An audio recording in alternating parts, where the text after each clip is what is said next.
Hi there. Yes, I know I plan to stop on number 6 of Grief Warriors, but one of my mentors, Nate Hagens, came out with another, frankly, he calls them. It means frank information, a frank understanding, a clear, thorough dive into the subject. And his frankly 132. Wow. And he keeps doing this. He's brilliant. He's absolutely brilliant. And he tends to take something apart right down to the last split atom. And then he presents it. And he presents it in a way that at first it seems confusing, but then as you're listening to him, you go, wow, that's really clear. He's really made that so a layperson can understand what he's talking about. When I first started listening to him, I thought I would need I have 6 years of studying in a business college to run my nonprofit, but he goes way beyond economics and finances and world situations and how we modern people exist and how much resources we really have, how many resources are left, how much we had in the beginning and how much we have now, how long it takes for those resources to be there for us. I mean, it just goes on and on and on. The man is absolutely brilliant. And he's absolutely terrifying, too. He's extremely terrifying. And that's one reason that I would like to have some people who, when I say, sort of like a book club, you know, how you have a book club and you all pick the book you want to read, and then everybody goes off and reads a chapter or two, and then they come and talk about it. Well, the same thing has been happening that Nate has heard from people, is that they've gone off and talked about it and come back and told him what kind of conversations they've had and how those conversations have skyrocketed them off into places they never expected to go. And that's what I feel. When I listen to Nate and he explains how we have depended on cheap energy for years, and we don't seem to understand that it's not infinite, it's running out. And I heard this years ago. Decades ago, I heard that it was running out. And then they keep saying, well, we fixed this, or we've done that, or we've modified this and that.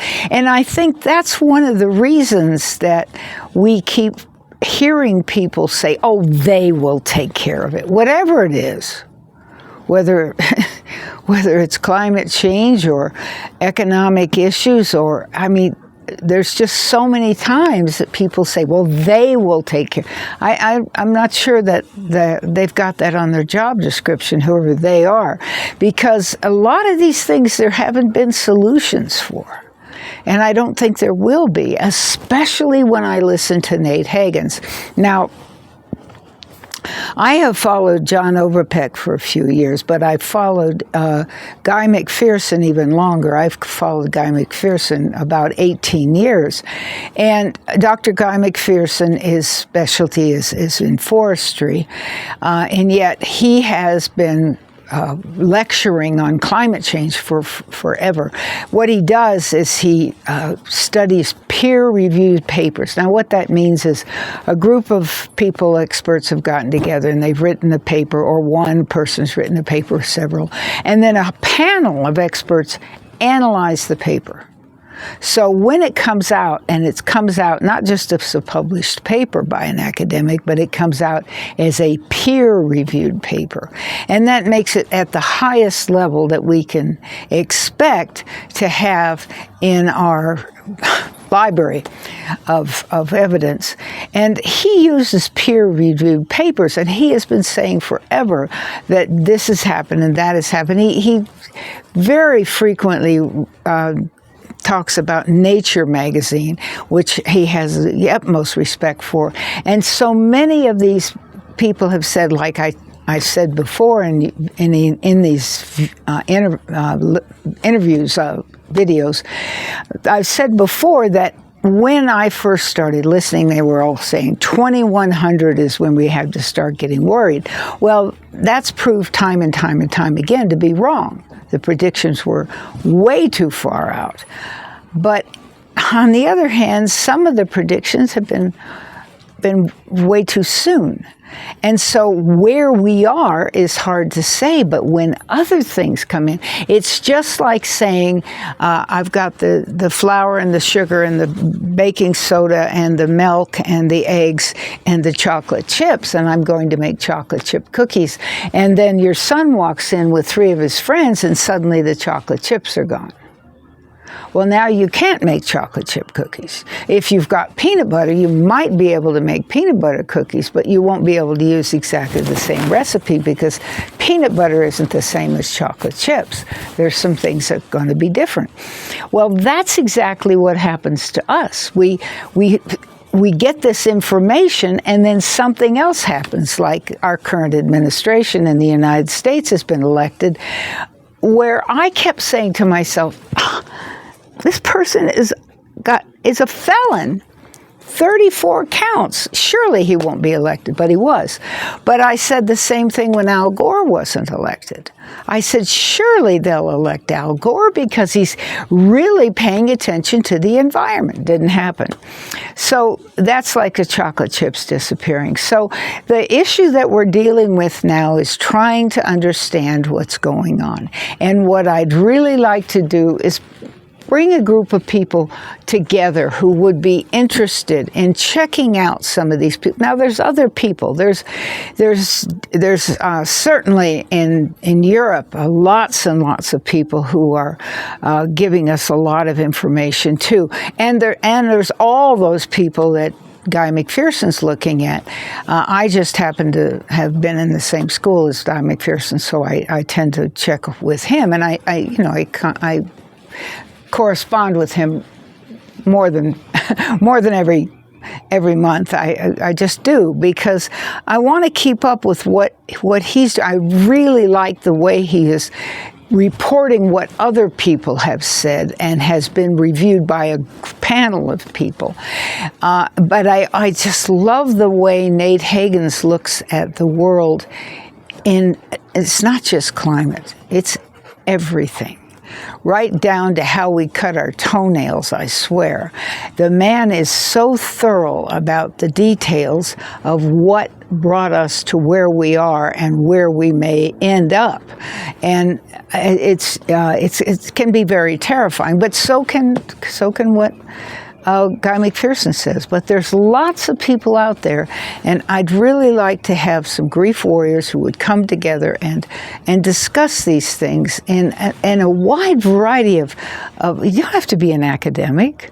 I mean, that's one of the things we learned with I